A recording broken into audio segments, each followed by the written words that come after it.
ভাবতে পারেন যে প্রিমিয়াম হাউস বোটে ঘুরতে সাধারণত ৮,০০০ টাকা লাগে, সেখানে এখন মাত্র ৪,৯৯৯ টাকায় ঘুরে আসা যাচ্ছে টাঙ্গুয়ার হাওর থেকে।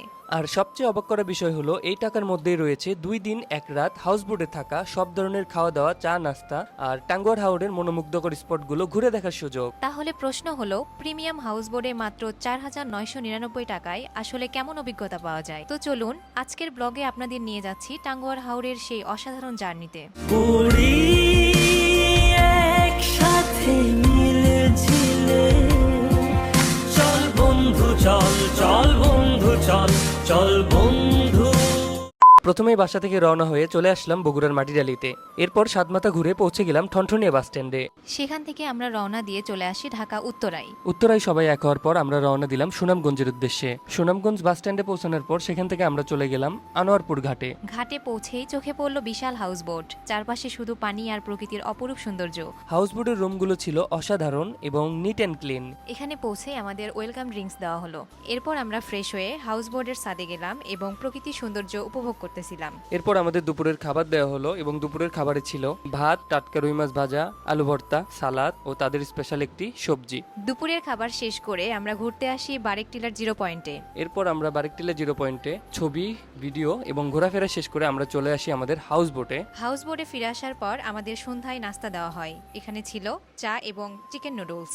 এরপর বৃষ্টি শুরু হয়, আমরা রুমে চলে আসি। এরপর আমাদের রাত 10টায় রাতের খাবার দেওয়া হয়। খাবারের মেনুতে ছিল হাঁস ভুনা, ঢেঁড়স ভাজি, চিংড়ি মাছ ভর্তা ও সালাদ। পরের দিন সকালে ঘুম থেকে উঠে আমরা সুন্দর বৃষ্টি দেখতে পাই এবং আকাশটি ছিল ভয়ঙ্কর সুন্দর। এই সুন্দর ওয়েদারে আমরা কিছু ভিডিও করে নেই এবং হাউসবোটের ছাদে চলে যাই। তখন সময় ছিল ভোর 5:30। এখানে আমাদের সকালের নাস্তা দেওয়া হয়। সকালের নাস্তায় এমন সুন্দর আবহাওয়ায় এক কাপ চায়ের স্বাদই আলাদা। এখানে বসে এই অনুভূতিটা উপভোগ না করলে বিশ্বাসই করা যাবে না। আর আমাদের হাউসবোটটি এই ব্রিজ ক্রস করার দৃশ্যটা মনোমুগ্ধকর ছিল। তার কিছুক্ষণ পরে আমাদেরকে সকালের খাবার দেওয়া হয়। তারপর আমরা সকালের খাবার শেষ করে ঘুরতে চলে আসি লাকমাছড়া। আর লাকমাছড়াতে পেছনের এই পাহাড়গুলো ইন্ডিয়ার ভেতরে।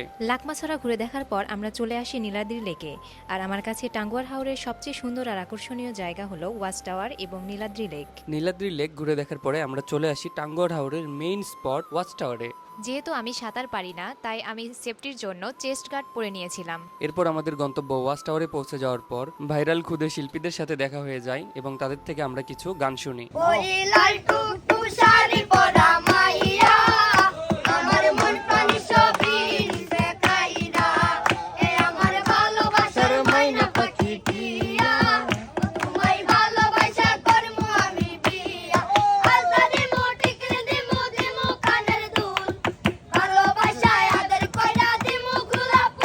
এরপর দুপুরের খাবার হিসাবে আমাদের চিকেন ফ্রাই, আলুর তরকারি, ডাল, পটল ভাজি দেওয়া হয়। এরপর দুপুরের খাবার শেষ করে আমরা বোর্ডের উপরে কিছু ভিডিও মেক করি। ভিডিও করা শেষে বিকালবেলা আমাদেরকে দেওয়া হয় মুড়ি মাখা ও আনলিমিটেড চা। তাহলে আপনারা আর দেরি করছেন কেন? এখনই আমাদের মতো ভ্রমণ করতে চাইলে আর ঘুরতে চাইলে চলে আসুন টাঙ্গুয়ার হাওরের সাম্পান হাউস বোটে। আপনাদের সুবিধার্থে সাম্পান হাউস বোর্ডের ফেসবুক পেজটি ক্যাপশনে মেনশন করে দেওয়া থাকবে। সেখান থেকে আপনারা খুব সহজে বুকিং করে চলে আসতে পারেন টাঙ্গুয়ার হাওরে। আজকের ভিডিওটি এ পর্যন্তই। সবাই ভালো থাকবেন, সুস্থ থাকবেন। আল্লাহ হাফেজ।